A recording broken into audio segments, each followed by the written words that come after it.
They said, why would we care to run the ball? We'll run here and there just to keep you a little bit more honest, but we're going to pass all over you today, and it's going to work, and we're going to beat you that way. That's what's happening.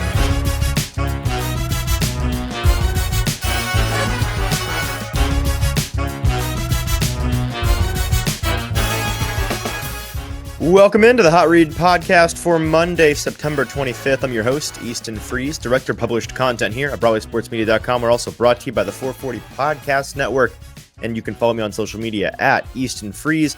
I'm joined as always by producer JT, who you can follow on social media at JT_Runke. JT, how are you? I'm good. It was one of the most slates of NFL football I've ever seen in my entire life today. Of all of the slates, it was one of them. Yeah. Some ugly games, some good games, some more ugly games, and somebody scored 70 points. Yeah. But the FBI needs to raid Mike McDaniel's house for crimes against humanity. I mean, I know that they're dealing with stuff in Chicago right now. Miami should be the next. Come on, Mike. Those people have families. But by the time he got to 70, to then not go all the way and get the scoring record, what are we doing? Okay, I don't know. That's one of my questions that I have, as well as, is this Travis Kelce Taylor Swift thing just a front? Like a PR stunt? Is it a PR stunt? Maybe. I don't know. In this week's investigative journal, I will. Yeah, we'll get to those things at a later date. Unfortunately, we have to talk today about the Titans. They played? They were a part of a game in which they technically showed up, but they lost 27-3 in Cleveland, rather, to the Browns. And we're here to talk all about what was a complete and utter failure to launch today for the Titans. They dropped to 1-2 on the season, and this was easily their worst outing so far. We're going to break it down from as many different angles as we possibly can. If you're watching with us live, appreciate you. Help us out by liking this post or liking the YouTube video, hitting that retweet button. Whatever you can do to help us get as many eyeballs on the show as possible would be considered a personal favor. And while you're at it, if you're watching on Twitter or on Facebook, head on over to the YouTube page, Broadway Sports Media on YouTube. You'll find the live stream there, and that's where you can be a part of the conversation in the comments like Kenneth and Joey already are. Appreciate you guys being with us today. I typically have, for our game recap episodes, our Sunday evening episodes, a lot to go based off of the article that I wrote that day in Winners and Losers. I did not write that article today. I've been a little bit under the weather today, so I'm doing my best to pretend that I am feeling good and having a good time right now on today's show, but we power through nonetheless. And so I was not feeling up to writing that today. And also, how does one write a winners and losers article when you only have losers? I mean, it would have been a really difficult article to write, considering, a winner like Nick Folk, he kicked a field goal, which was good. Chris Moore caught another really impressive downfield pass. That was good. Is there any other player you can single out who had a good day? Malik Willis didn't throw an interception or anything. Hey, how about Mason Kinsey not muffing any punts? There we go. Good on him. Yeah, as Joey says in the comments, there were no winners in this game on the Titans. I could have just could have just gone full Cleveland media and written about how great the Browns looked in the winners portion, and then about how terrible the Titans looked in the losers portion. That would have been easier. But yeah, we're going to talk about today's game from a different standpoint than we typically do on Sundays. Not a winners and losers format, just a what went wrong format where we go position by position and don't really have, it's going to be a difficult show to do in the sense that it's going to be hard to go topic by topic and not just say they were really bad. I don't know what to tell you. Like, we're gonna have to find creative ways to explain how bad these different units were. And we would love, this can be a therapy session for you Titans fans in the comment section. We'd love to hear your input, any questions or comments you may have on the game. We would love to have a conversation with you today. Before we dive into it all, got to shout out our fantastic title sponsor here on the Hot Read podcast, BoomBozz Taphouse and Craft Pizza. They have 3 Middle Tennessee locations. Our location in Spring Hill, Tennessee, just a short drive down the interstate if you're from the Nashville area. They also have a location in East Nashville and in Murfreesboro, as well as in Indiana and Kentucky. They are fantastic at what they do, and what they do is make delicious, delicious pizza. You got to check out the different options they have there. Pizzas, I guarantee you've never had the likes of before. They are 4-time winners at the Las Vegas International Pizza Expo for best vegetarian pizza, best gourmet pizza, best international pizza, best non-traditional pizza. They're also the only company in the country that can say that they have won best pizza in America twice at the International Pizza Championships. So they make great food. We love BoomBozz, and I know that you will too. Check out BoomBozz Pizza wherever you are. Find your nearest location, get yourself down there, and you can thank us later. All right, JT, let's get to the losers and losers from the Titans 27-3 loss to the Browns. Let's just start with overall perspective. And JT, if you can help me out by keeping an eye on the comments, and I would love to talk with anybody that brings up a good point, but so stop me along the way. I just kind of want to give overall perspective on this game. It was a really bizarre sleepwalking performance to me. And I was tweeting about it during the game, but it was one of those outings where pretty early on you could just tell the Titans as a team were not moving quickly. They weren't moving with a lot of purpose. They weren't playing with a lot of heart. They seemed just out of sorts across the board. And it was pretty much every player on the team. They couldn't get anything going on offense. The defense was uncharacteristically poor. It was just a strange outing. And from that perspective, I guess you could say if you're scratching and clawing for silver linings here, sometimes in the NFL, teams just have bizarre, terrible outings that you just can't explain. And it's just you have a bad day as a team, or everything doesn't go your way. The ball does not bounce your way once in the game, and there's an element of bad luck that's combined with sluggishness, and maybe you're not mentally prepared for a game. Winning in the NFL is very difficult, and so sometimes that's the case. Now, whether that's what happened with the Titans today or not, only time will tell. But it was a very strange game for them, and it's an interesting juxtaposition to their other loss of the season in Week 1. We came on this show after the Week 1 loss to the Saints, and I was not particularly concerned by that game. I didn't find that game all that upsetting from a long-term future team success standpoint, because in that game, Tannehill had an outlier, horrendous performance, right? And the rest of the team showed a lot of good things. There were things you could point to and be like, if Tannehill just didn't have an all-time horrible performance today, they would have won this game, and we would have been saying a lot of good things about the way that this team performed in their season opener. This Week 3 loss is significantly more alarming to me, and it's more alarming because it just nothing worked anywhere. Nothing was. It was an all systems failure by this team, where Tannehill was not really the issue today, and we'll get into that. A lot of people, and naturally people want to blame the most important player on the field when things are not going well. And Ryan Tannehill is an easy target for a lot of Titans fans, and they were taking aim on social media all day.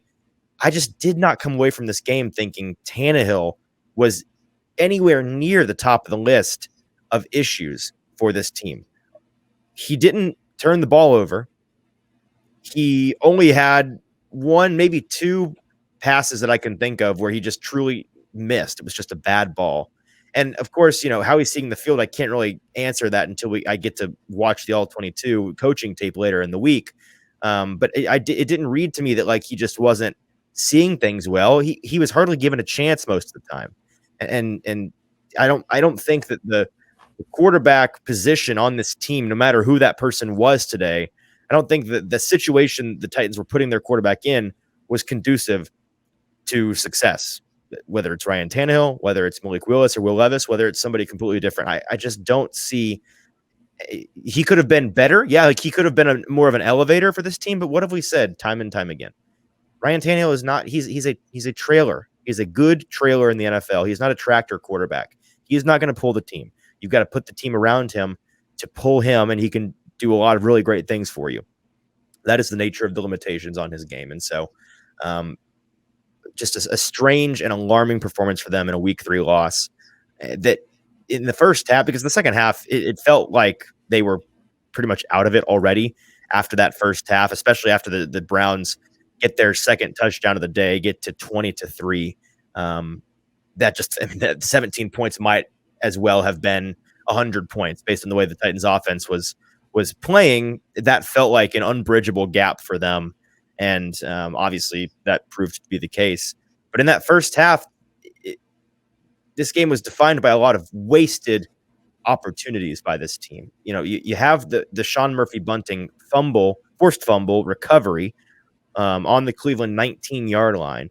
And then just like the Titans' first drive of the season in New Orleans, where Amani Hooker forces the fumble on the return and the Titans are already in field goal range and then get a field goal, but it's because they went 3 and out and had negative yardage.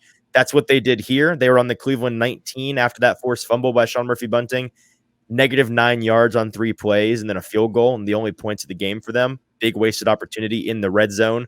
That actually, I've been just now realizing that first play from scrimmage, that first down there from the Cleveland 19, was officially the first play from scrimmage inside the Cleveland red zone by any team this season. So congratulations. The Titans did accomplish that today. It's about the highest praise that you can give them. There's a winner. And even then, you got one play from the red zone because they immediately backed you out of the red zone and you had to kick from outside of the red zone. I also had written down, the offensive drive at the end of the game, or at the end of the half, rather, is the obvious one, right? You get down to the 11-yard line after a couple of really nice downfield throws and catches to DeAndre Hopkins and to Chris Moore. And then the one thing you can't do there, and there's very few things in football viewing that are more infuriating than when this happens. When you realize that you're in a time crunch like this, you're in the red zone, you're trying to get 7, but you have to at least get 3. Okay, you can't get tackled in bounds depending on your timeout situation, but you cannot take a sack. It's the number one thing you cannot do. Anything but that has to happen. And then the Titans allow a sack there and get no points at the end of the half. They had a perfect opportunity to get some momentum offensively going into the second half. I believe it was 13-3, so it would have been 13-6. They would have been within 1 score, and they just blow it. Andre Dillard, who we'll talk more about in a minute, gets blown by around the edge. Myles Garrett gets one of his 3.5 sacks today, crushes Ryan Tannehill, and the Titans go into halftime without capitalizing on their only decent offensive drive of the day. The other opportunity is the one where Deshaun Watson throws the ball backwards and has a 16-yard loss on that first down. And so you get into 2nd and 26, and the Titans defense is in a really advantageous situation, looking to be a 3 and out. And then you get another, like last week, where you had a defensive penalty behind the line of scrimmage and one downfield. You had another one of those today on that 2nd and 26. Was who I forget who it was. Somebody hits Deshaun Watson high, and gets an unnecessary roughness penalty. And then I think it was Nico Autry. And then downfield, Christian Fulton gets called for the pass interference, and it's an automatic first down.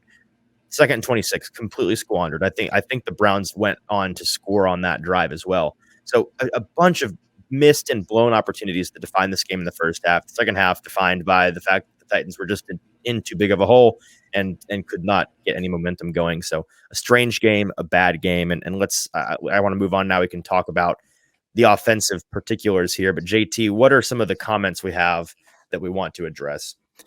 Yeah, we can start with, as you said, the offense. We'll get into those, but just kind of wrapping up just kind of the whole game as a whole. Joey Turner says the Browns gave the Titans plenty of chances in the first half. They did. And they came away with 3 points, which I think definitely kind of just summarizes the entire game for them. A lot of missed opportunities on the field today. And then we get into a lot more of what you're saying with the offense from Jordan Lowry here, who said Chig had having a sophomore slump year, sort of, and then Trayvon Wesco being worse than Jeffrey Swaim, especially with his pretty poor performance today. I don't know if Wesco being worse than Swaim is fair, but has he proven to be a dramatic upgrade so far? I don't think that's the case in the first. And again, his role is one that I'm going to withhold judging too harshly before I get to watch the tape back. But I thought that he was getting, he did a better job in the first 2 games people were giving him credit for. He's also, his job, this team is giving him a really difficult situation to begin with, having to chip constantly and help some pretty bad tackle play, as well as just the complexity of the different roles and assignments he's given when you watch the tape. Like, he's having to move around and do a lot of different things, juggle a lot of different things. So I'm not really shocked by his level of play so far. Yeah, and then Joey Turner also just has a more Titans take as a whole here, saying this team has a very bad stink on it. 3 weeks where you can hardly see any positives. It certainly feels like week 1 and 3 are the truth, and week 2 was luck. Yeah, I mean, it's always difficult without more, again, a 3-game sample size. We're starting to get some, we're starting to rack up enough games, enough snaps of evidence where you feel like you can start to know a team. But, the Titans last year were 1-2 to start the year and had in that 3-game sample size had one absolutely brutal, horrendous loss to the Bills in week 2, even worse than this one. And then they went on to be 7-3. So, like, a month from now, 2 months from now, we may look at this team completely differently than we do today. I can't disagree, though, that right now it's hard to think that this team has a very high ceiling. I will, again, and this is, I'm naturally an optimist, and I'm not saying this is what I believe, but if you're looking for the optimistic spin, here's what it is, right? We said before the season began that people need to, I said that people need to be patient with this offense because of how much had changed, right? The 3 big elements of this offense: new offensive coordinator, practically 2/3 of the offense is brand new personnel, and a brand new offensive system. Those 3 things were always going to take some time to work. Will it ever work? I don't know. Right now, it doesn't look like it's going to trend positively anytime soon. But, again, that Tampa Bay team that won the Super Bowl in a couple of seasons ago with Tom Brady, they were 7-7 by week 14, and their offense looked pretty anemic at times for the first 2.5 months of the season. They take a long time to figure it out, and then they figure it out, and once it clicked, and things were off to the races. Again, I'm not saying that's what is going to happen with this Titans team, but I am saying when you have so much change offensively, it takes a minute to figure it out, to get your footing, to get your sea legs. And so I think that's something that is worth remembering as we watch this Titans team struggle to get anything going. And as you say that, it is such a brand new personnel on basically this entire Titans offense, specifically the offensive line. And we can move on to that now, just talking about the offensive line here with comments by Kenneth, who said, "I don't say this joking. I'm truly scared Vrabel will stick with Dillard as left tackle instead of trying Radens at left tackle. He considers currently Andre Dillard as Dennis Daly 2.0. Dennis Dillard. Yeah, Kenneth, you should be scared because I that's what I expect him. I don't expect him to move. I mean, maybe by the end of the season, you have moved on to another guy at left tackle. But there's nothing in the track record with this Titans team with Mike Vrabel's personnel management to indicate that he's going to make a swift move away from Dennis Daly or away from Andre Dillard. Freudian slip there. Anytime soon. It's also, I think it's pretty easy for them if they're looking for reasons to excuse it a little bit. A game like today, you say, okay, well, he's going up against Myles Garrett, one of, if not the best edge players in the league. Of course, he had a bad day. Everyone has a bad day against Myles Garrett. He's one of the best players in the entire league. That's what happens. Now, then you say, okay, what about week 1 and 2? Because it was the same, like it was a lot of the same. But that's the kind of thing where they're going to be able to excuse this internally and be patient. And maybe they're right to be patient, but I don't see any indicator. Like if that's the case, it's going to miraculously change because he wasn't great in camp and he hasn't been great to start the season. Before we move fully on to the offensive line, I do want to talk about just some general things on this Titans offense today. It was officially the worst performance as measured by total offensive yards by this Titans team since this is pretty crazy to me because there were some brutal dark age years there in the early 2010s where their offense was a bunch of nothing. But this was the worst outing for them in total offense since they left Houston for Nashville in 1997. They had just 94 yards of total offense in this game. And the Titans, of course, have now lost 9 of their last 10 games. They almost had more penalty yards today, JT, than total offense. They had 80 total yards of penalties, 94 total yards of offense. Hilariously bad.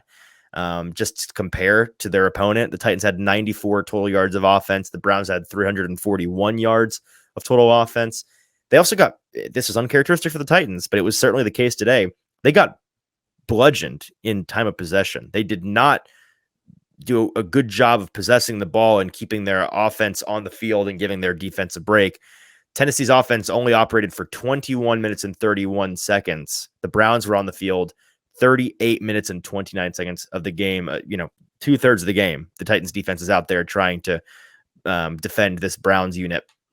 And so another shred of silver lining I have written down here in my notes. Again, I'm not saying this is something that you should really cling to, but again, 2 months from now, this may be the context that's like, okay, well, that's why. According to True Media, the Browns' defensive success rate through 3 games this season is 78%.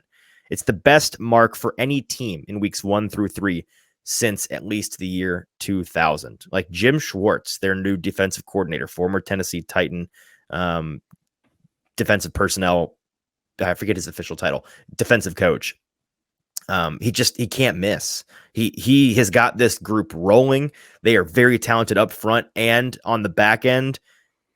It appears the Browns defense really has the goods right now. And we questioned before this game, maybe their defense was being inflated by facing 2 bad offenses. You could easily make the counter argument here that their defense is still being propped up by having played now 3 bad offenses. And, the Titans 94 yards of total offense it's kind of a chicken or the egg thing. Does this Browns defense actually rock, or does this Titans offense, as well as their other 2 opponents' offenses, just stink and it's making them look good? I'm guessing there's probably some truth to both sides of that coin. It's probably both things are true. And I think that this Browns defense is really, really good. It may ultimately be the best defense this Titans team plays all year long. I don't know if do any of our commenters have anything to say about Ryan Tannehill, because people online were not happy with me when I said that this game was not, this beating was not a result of Ryan Tannehill's level of play. An important distinction here. Just because it's not his fault does not mean he doesn't shoulder some blame. Like, he could have and should have played better in this game. He did not have a great outing, especially in terms of pocket management. His lack of, the dude he cannot navigate the pocket well at all anymore. He age-wise, like, that element of his game has disappeared completely, and he shows his age in that way.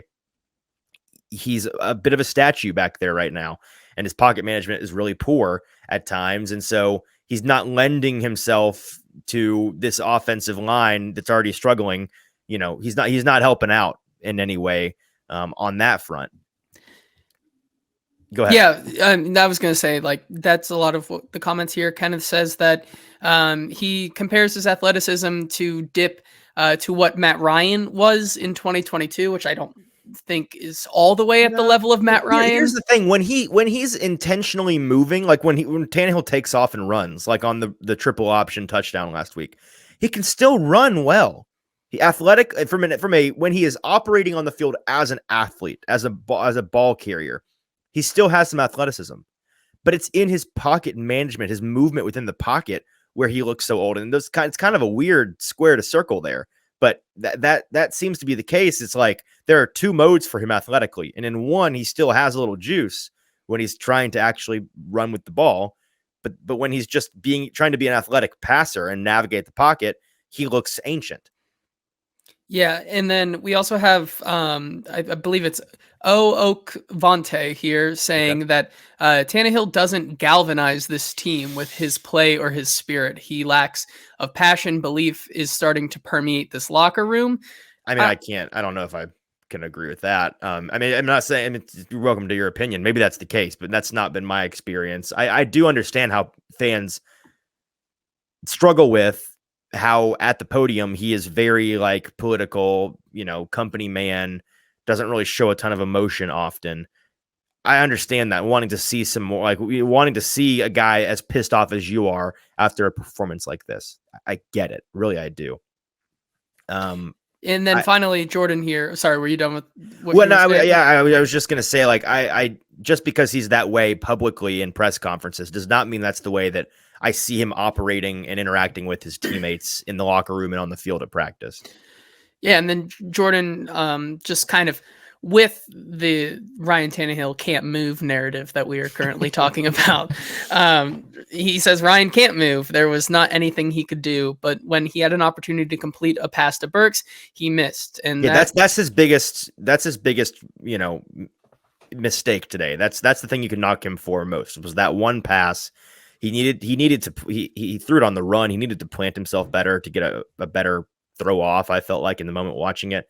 And he just misses Burks. But again, like that missed pass and catch was not the reason the Titans lost today. Not even close. Yeah, and that's all we got on Tannehill, at least. Okay, right, so let me move on to the offensive line a little bit more. And just some numbers. They've allowed as a group 13 sacks in 3 games, which is a 74 sack pace year long. And as badly as you thought this Titans defense or offensive line performed last year, I'm not saying that they will allow 74 sacks this year. That seems unlikely. But last year they had 49 on the season, and that was a disaster class all year long. We were constantly talking about how the offensive line was single-handedly causing them to lack any offensive viability in a lot of games. If this keeps up, it's going to be that but worse this season. And so it's going to be one of those things that's truly a failure to launch. It does not matter how well your quarterback or your wide receiver or your tight ends or your running backs are playing if the offensive line is playing this poorly and protecting your quarterback this poorly. Myles Garrett had 3.5 sacks in this game, which is the second most for him in a game in his career. He had 4.5 in 2021 week 3 against the Bears. But a game in which you add a Myles Garrett accolade to his record book is obviously not a good thing. And the offensive line is hard to talk about on a Sunday night, right? Watching the game film, like I will talk more about it later in the week, I'm sure, after we've had a chance to break down some of the footage. But what it was obvious, and I'm sure you don't need to have seen watched the all 22 tape to understand, was that Andre Dillard is an issue. We talked a little bit about him earlier in the episode. I want to just talk a little bit more about what the Titans' options are with him. And by the way, I don't know, did you see his post-game presser, JT, in which he, is being very honest and candid about the conversation that he had with Myles Garrett after the game? I'm of split mind on this because a lot of people were clowning him in that video, responses to that video, retweets of that video. Just like you can't say this. Like, I would take this to my grave with me. Like, sure, Myles Garrett, just daddied you all day long, dog walked you for 60 minutes, and then was kind of a stand-up guy enough to come and talk to you after the game and tell you, like, give you some insight on how he beat you, basically. That's fine and good, and I'm sure that is something that Dillard truly did appreciate. But you can't say that out loud. It's not a good look. I get that standpoint from a lot of fans, but I also think that it's silly to me when fans, for example, like with Ryan Tannehill, it's like, fans want to see more, fire in his gut when they lose a game like this, and want to see him emotional and honest at the podium and not give the coach speak, quarterback speak, PC vanilla answer. But then a guy like Dillard gives you a moment of candid honesty in the locker room, and you clown him for, like, what do you want players to open themselves up to you more? Or do you not? I think ultimately you should, be more like, if you want more honesty and more openness from players and not just the ho-hum generic answers all the time, then don't be, so mean when they do open up to you. Like Ryan I'm watching, lose my headphones here. Ryan Tannehill a couple seasons ago has that horrendous game against the Bengals in the playoffs, comes back that summer and talks very candidly at a press conference about how, he dealt with a lot of serious mental issues and like sought out counseling and stuff from that performance. And fans were relentless. They were relentlessly cruel. And you can kind of date back to that. Like, he had that press conference, and since then he's been very generic and not detailed or, candid in his press conference. Like, he's been very political since then. So you're forcing these players into doing that kind of thing when you're going to, like, why would they open themselves up to you if you're just going to rail them for it? So like, I get it. I get why you're wanting to poke fun at Dillard, but do you want him to be honest or not? That being said, what are the Titans' options with Dillard? I've already talked with Kenneth about how he's right to be concerned that this team's not going to move on from Dillard anytime soon. I don't think that they will. Maybe they'll surprise us and make a proactive move. But if and when they do get around to having to move from him, and I can certainly say that at the very, very, very latest, we can pencil in Andre Dillard as top of the list of guys that we'll see the notification come across our screens next spring. The Titans have released or parted ways with left tackle Andre Dillard, voiding his contract and saving $7 million against the cap by not keeping him for a second year of his deal. If that's the latest that this happens, I don't think it's unreasonable to think things are so bad by the end of this season that the Titans or by the middle part of the season, that the Titans are starting to look for other options. We look to last year as an example with Dennis Daly. They take for, I think it was until week 14 in LA against the Chargers when they move on, or not move on from, but give Dylan Radins a chance in there at left tackle, and looks good until he tears his ACL promptly, which was like an of course moment. But if it took that long with Dennis Daly, what are you expecting them to do with Andre Dillard, who they went out with Daly? They were kind of forced into a situation with him. You have Taylor Lewan go down in week 2. You trade for him. He's the top of the bottom of the barrel, the slim pickings at that point, and you kind of have to roll with it. With Dillard, they went out and handpicked this guy early on in the offseason process. Like, they're not going to admit defeat on him so soon. So all of that parsing the situation and not getting your hopes up for them moving on from him. When and if they do, the two clear options they have to consider are Dylan Radins, who they did this with last year, eventually, and Peter Skoronski.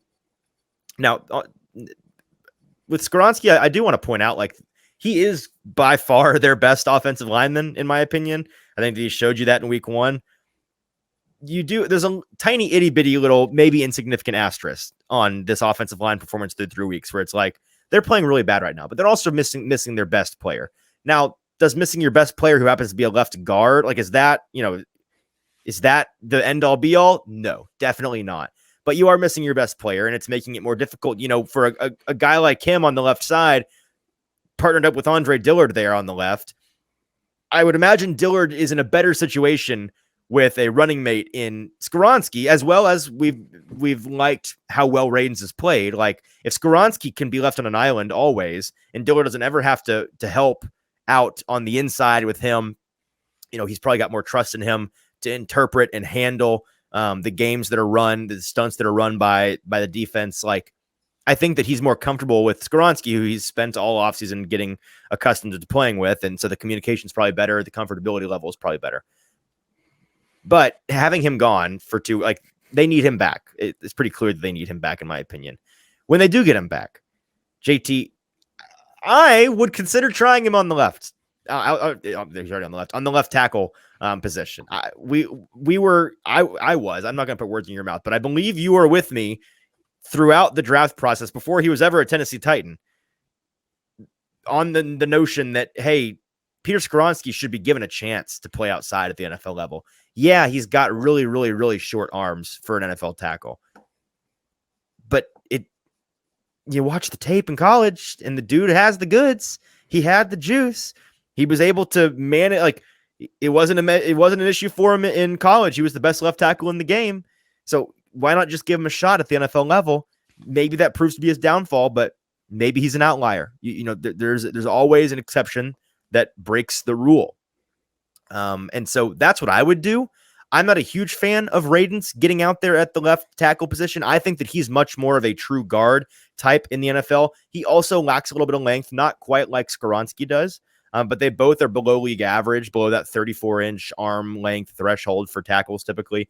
But he's just, his play strength, his play style, he's never going to be that really, he's just not, he's a strong man, obviously, but he's not very strong as far as NFL linemen go. And you can tell by the way that he plays on the tape. And I don't think that moving him outside is going to be a good idea given his play strength. I think Skoronski plays with much more strength in his core and his arms.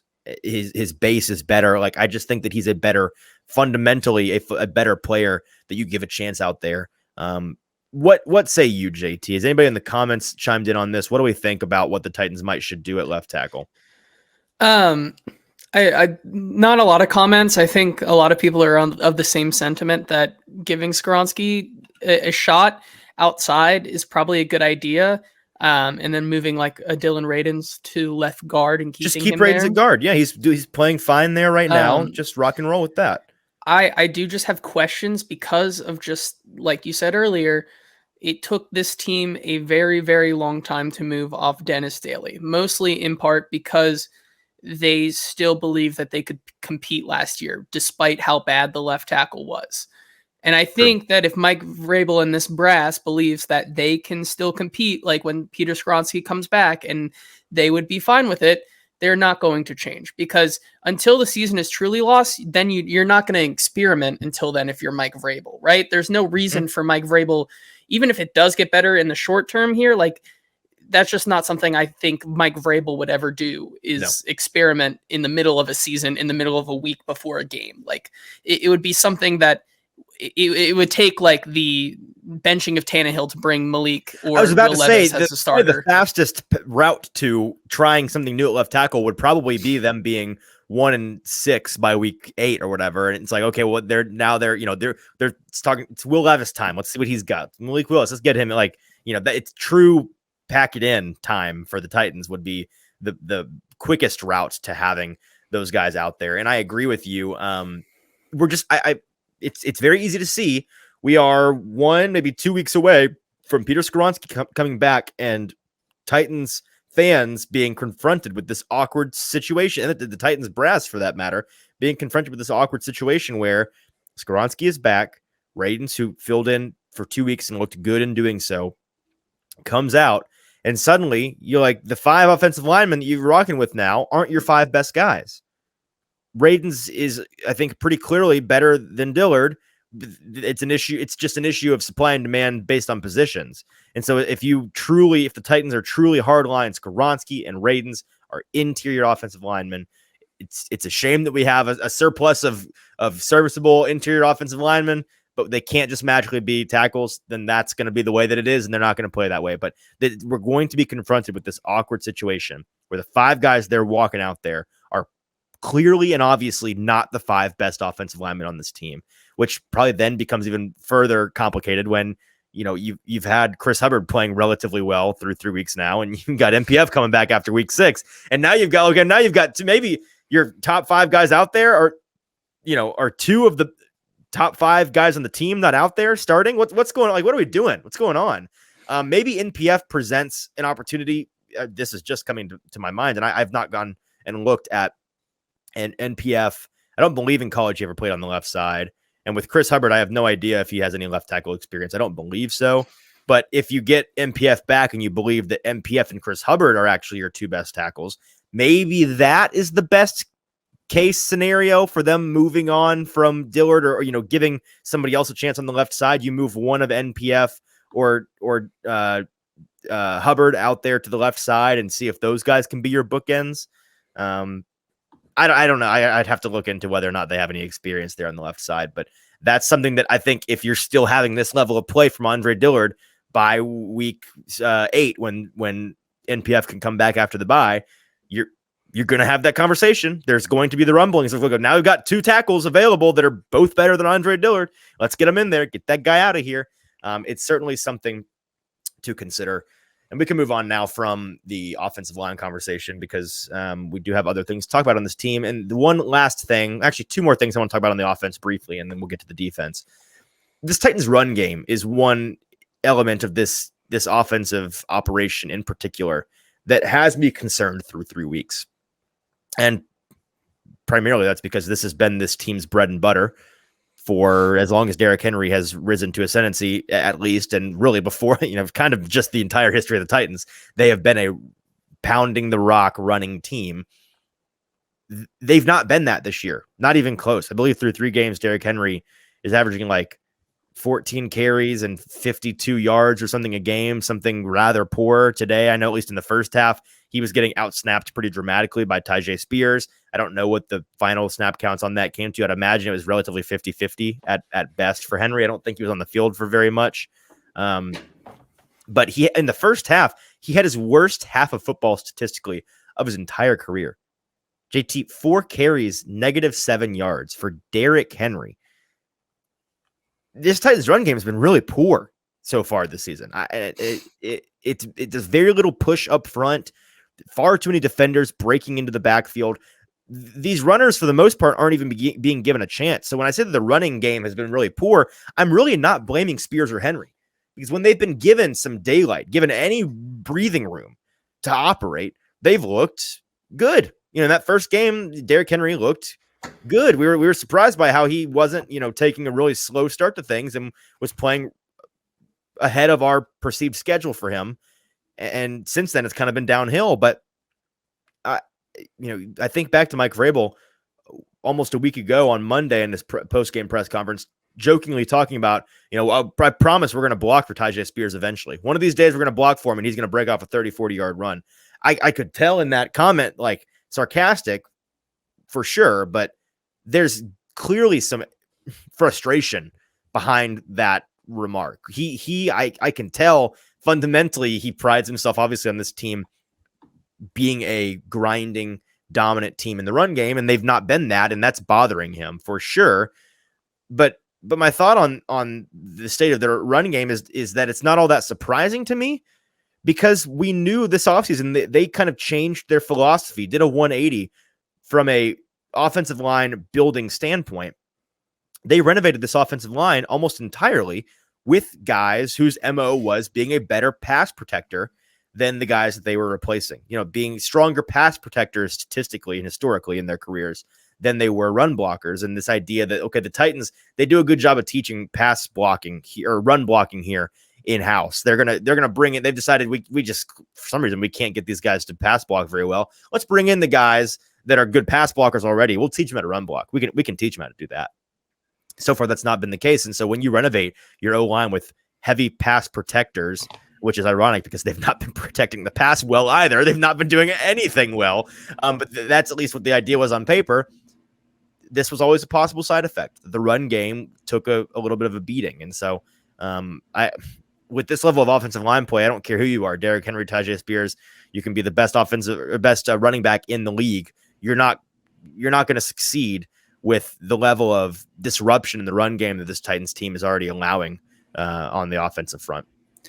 Yeah, and just back to your point where you were thinking that the snap share for the first half of Derrick Henry was more 50-50. It was not even close, actually. Tyjae Spears outsnapped Derrick Henry in the first half 18-7. Oh, no. So I knew that in the first half he was. I wasn't sure if by the end of the game it had leveled out. I got you. Think that it did. But I don't think it did either. I think as the game got more maybe and more, got back to 50-50, but Henry did not get the lion's share of snaps, I don't think. No, which I think it's very interesting because, as some people pointed out here in the chat, like mostly in the run game, chipping the elite pass rusher moving forward worked well on one drive of this game, and then completely stopped because they kind of moved. Can we talk about that? Yeah, they okay. That's what he's saying. Go ahead. They stopped. Why'd they stop? They did. They ran in. I mean, they. This was my next point. You took the words right out of my mouth, Vontae. Like, the coaching was lackluster in this game too, and the number one thing, like the number one example of that was what you were saying. That one good offensive drive, they get down the field, and they very intentionally every single play chip Myles Garrett with a tight end or with a running back. And then they get into the red zone. They get down to the 11-yard line. They stop, and immediately the obvious guaranteed outcome there is Myles Garrett gets home, runs right by the tackle, and kills the drive, kills Tannehill, kills their chance of getting any points before half. What are you doing, knowing what you have to do, demonstrating that you know what you have to do, executing what you know you have to do? And then you get into the red zone where I get, and I know our buddy James Foster was talking about this on Twitter. It is more difficult generally to chip in the red zone. Just the way that you have to utilize your personnel, the way that you deploy your personnel, utilization of a chipper in the red zone becomes more difficult. But it's still really not an excuse. It's not just because it's more difficult doesn't mean you can't do it. You can do it. And they just refused to. And it was very strange why that's something that we're definitely going to ask them about this week when we talk to Tim Kelly. We're going to ask him what the thinking was behind that, but it was strange and it was bad. Do we want to move on to the defense real quick before we get out of here? Yeah, let's move on to the defense here. Well, actually, real quick before, Vontae also says, time to elevate Thomas Odukoya and just chip people. Should have been on the active roster to begin with, in my opinion. Clearly, they disagreed with me, but do it. He's the strongest player on the team. Get him in there. Just his whole full-time job is to be a glorified left tackle. Make it happen. And then, we'll move on to the defense now, where Jordan Lowry pointed out Fulton was absolutely horrible. And why do our defensive backs not look for the ball when in coverage? They play the eyes, and it does not work. Yeah, the secondary is a serious issue. It was a loser in week 1. It was a loser in week 2. Shockingly, it was a loser in week 3. And, the Titans, we joked about it on Thursday. It kind of ended up being the case. The Titans fixed Deshaun Watson. So congratulations. Well done.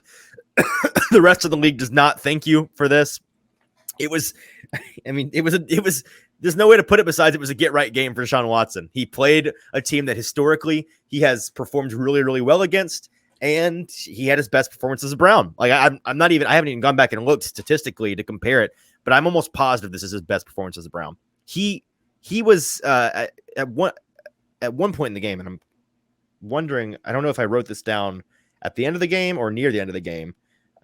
But at one point, if not the total game, he was 19 of 24, 79%. JT, if you wouldn't mind, just go check to see what his final passing numbers were. Do you have it pulled up? I do. I already have it pulled up here. Okay, so what did he end up going percentage-wise by the end of the game? He was 27 of 33 for 289 yards with 2 touchdowns and had an average yards per target of or yards per attempt of. Okay, so actually even he finished better than he 27 of 33, you said? Yes. Because he actually finished at 82% on the day passing. He had a Ryan Tannehill week 2-esque efficiency performance from a passing standpoint. He was very, very good in this game, and his job was made relatively easy in this game by guys like Christian Fulton. I'm struggling to wrap my head, and it's like I should have gone with my gut when we did the hot read purge episode, where I said, like, after a really, really promising camp, changing Titans fans' hearts and minds to start to love him again, Christian Fulton's going to have another disappointing bad season in his contract year. And I said it half as a joke at the time. I should have said it 0% as a joke. I should have just said it with my chest, because it's so far been the case. I don't understand, in all seriousness, how I watched this guy day in and day out consistently for 5 weeks in training camp dominate. And now through 2 games for him, having missed one with an injury, maybe today is proven to be like in week 1. I just simply don't know. He got cooked too often in week 1. In week 3 today, maybe coming back from that hamstring's not 100%. Like, I don't know. That's the only excuse you could possibly make. And it sounds like a bad excuse, but that's the only thing you could possibly think of, right? To be like, okay, this is why. It just does not make a ton of sense to me. And a lot of people in the comments, I tweeted that out. A lot of people in the comments were like, well, he's going against the Titans passing game. Like, of course he dominated NWI. Like, guys, no, like I didn't just see him dominate Colton Dowell and Chris Moore. He was dominating, Traylon Burks and DeAndre Hopkins. Does DeAndre Hopkins look like a bad receiver? He's been one of the only, if we had to make a winner's list, we at the top of the show, we should have included DeAndre Hopkins. He still looked good. He still looked like, I have no complaints with DeAndre Hopkins. He has been one of the brightest points on this Titans offense through 3 weeks. So the fact that Christian Fulton was hanging with him all camp long, and it was battles day in and day out with one of the best receivers in the league in DeAndre Hopkins. And now he's losing to guys that he shouldn't be losing to, getting cooked regularly. It's concerning. It's confusing. I don't, maybe it's just the case that he's a practice player and is not really a dog out there when the rubber meets the road is the phrase that I was looking for there. I don't understand why that's the case necessarily, because in his rookie year, it's kind of been downhill since then. Like, he had flashes of really, really good, potentially elite cornerback play, and it's been downhill since then. And so I don't even know if I can say he's the best corner on this team anymore. He's got the most potential as the best outside corner on this team, but has he been that in practice? Has he played that out? No, he hasn't. And so it's just confusing. And because of this, I'm ready. This is a very popular narrative that I've seen from a lot of Titans analysts and media that I'm wholeheartedly endorsing. As much as we've talked about how great this Titans run defense is through 3 weeks and for the past really 17 games, and they have been great, and they are owed their due. It's time to quit talking about it. It doesn't matter. If you have an awesome run defense, that is sick. But if you suck over the top in 2023 in the modern NFL, where we love to pass the ball, people that pass the ball well typically are the winners. It doesn't matter. It doesn't matter how good you are stopping the run. Teams don't care. They're happy to just throw the ball on you if you're going to let them. And so a lot of these performances where they've had really great rushing numbers in terms of efficiency stopping the run, they've looked really good, but you're omitting the other half of the box score. And if you look at the other half, you realize, well, maybe the other team didn't really try to establish the run and get the ball rolling on the ground because they didn't need to, because the more efficient way of moving the ball down the field, passing, was working so well that they said, why would we care to run the ball? We'll run here and there just to keep you a little bit more honest, but we're going to pass all over you today, and it's going to work, and we're going to beat you that way. That's what's happening with this team right now. So it's time to quit talking about the run defense being so fantastic. It is great, cool. It does not matter if your secondary is going to be as porous as the Titan secondary has been. Yeah, I mean, I would agree with you. I mean, just like the icing on the cake was that deep pass to Amari Cooper, which basically kind of looked like the entire secondary just gave up. You mean the blown one where he runs right by the defenders for the touchdown? Yeah, not the one where not the one where the refs didn't have eyes or just like. Well, yeah, and he got screwed there. Yes. But yeah, that last one where it just like where he clearly just ran by everyone, but no one cared. Like it just kind of like. I can't wait to ask them about that, because that clearly was a miscommunication of some sort. It just kind of summed up the day, and I think it sums up just this week for the Titans. But they'll have a pretty big bounce back week as they are on to Cincinnati. And they are on to Cincinnati. It is Hot Read podcast rivalry week, I guess. It is. And I don't know if you've seen the line. Tennessee, I don't know if Vegas knows.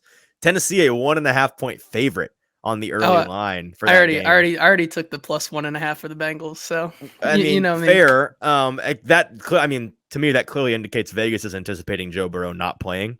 If he was playing, I'd imagine that they'd be a pick 'em at worst. Maybe Vegas is just that out on this Bengals offense and actually defense, just this Bengals team.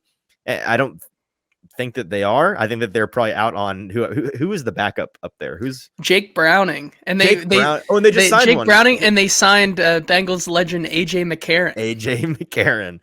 Yeah, Alabama, that would explain Crimson Tide legend favorites to start. Yeah. But yeah. All right, with that, we can move on to some Titans news with producer JT before we get out of here. So without further ado, JT, let's get into the news. Yeah, just one more note here on the Tennessee Titans having to do with Sean Murphy-Bunting, who did leave the game today because of a concussion, so he is now in protocol. Which sucks, because he was really the only member of the secondary through 3 weeks who had, in each game, moments of really impressive play. He'd been balling a little bit out there. I was impressed, especially in week 2 and at times today. Like he was kind of up and down today, but there were some drives. He gets the forced fumble. He really sticky in man coverage, had some really nice reps. For him to go down and miss at least one game now if he's in concussion protocol sucks for this Titan secondary that is already bleeding badly. Yeah, then moving on to the rest of the AFC South and how they performed today, the Houston Texans whooped the Jacksonville Jaguars 37-17. As we all predicted, of course. Yes, exactly, right? But see, one guy who is exceeding expectations is CJ Stroud, who has 121 attempts without an interception through the first 3 games. It's the most pass attempts without an interception in a player's first 3 games in NFL history. The previous record was held by Warren Moon with 103 total pass attempts. So CJ Stroud taking care of the ball, making Tank Dell look like a making absolute us look dumb. Tank Dell absolutely making us look stupid. It's a tough scene out here, man. But that connection looks for real, and so the Texans get a divisional win here.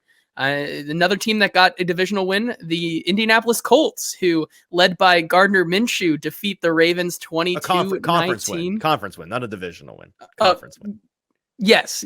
But a win nonetheless, and an impressive win nonetheless. I mean, the what should be the dregs of the AFC South, the Bengals, the Colts, and the Texans, currently, according to the rankings, they're number 1 and number 2 in the division. So good for them, I guess. And to be honest, I was kind of quietly hoping that this was going to be the classic Indianapolis Colts tie game that we get almost every single season now, it feels like. But they are able to eke out a win on the back of Zach Moss. He carried the Colts to victory today, literally had 30 carries for 122 yards, caught another 2 or 3 passes for 23 yards and a touchdown.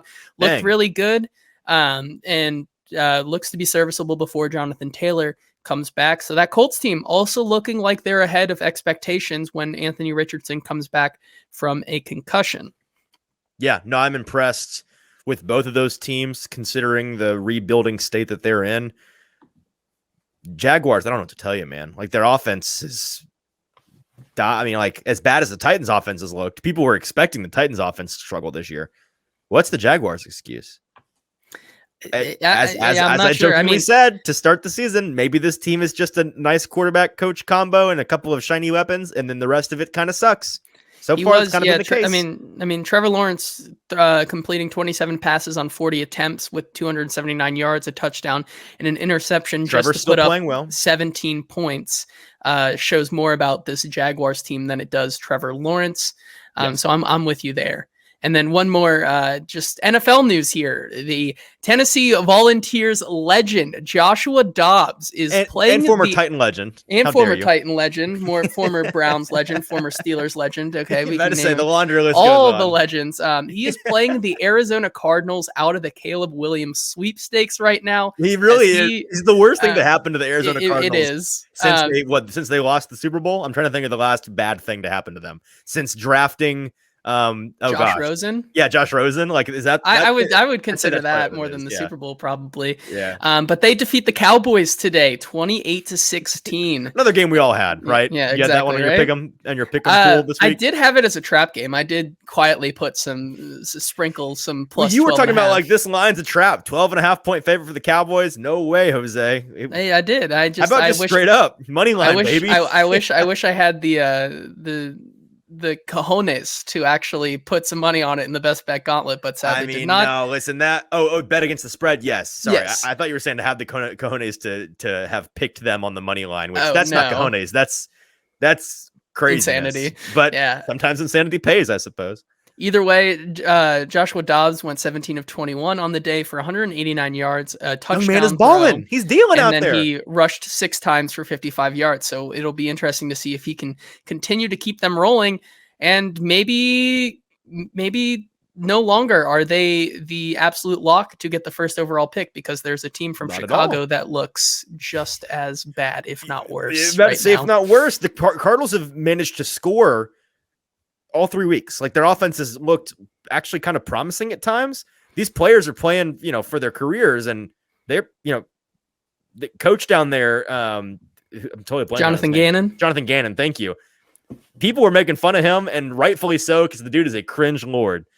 Those videos of him are tough, right? But this guy has a fire in his gut. I don't know what to tell you. This dude takes the bus to work. The bus to work. He's got a fire in his belly. He's out here balling. And they've been frisky in all 3 games. Like, this team's gonna win some games this year, dude. And maybe Jonathan Gannon maybe should get like a third party security team, because Cardinals ownership may put out a hit on him for ruining their very intentional tank. But good for Josh Dobbs, man. Young man is out there dealing. He's an offensive weapon, a unit. Love to see it. He's really fun to watch, genuinely, right now. Honestly, he kind of is just taller Kyler Murray, and it's working. I like the way he just like reads the pocket and then runs like at the same way that like Kyler Murray does. I'm like, I'm just watching a athletic man. I don't think anybody was ever like, oh, Josh Dobbs, like he's a dual threat. He's right now he's a dual threat quarterback. I'm impressed.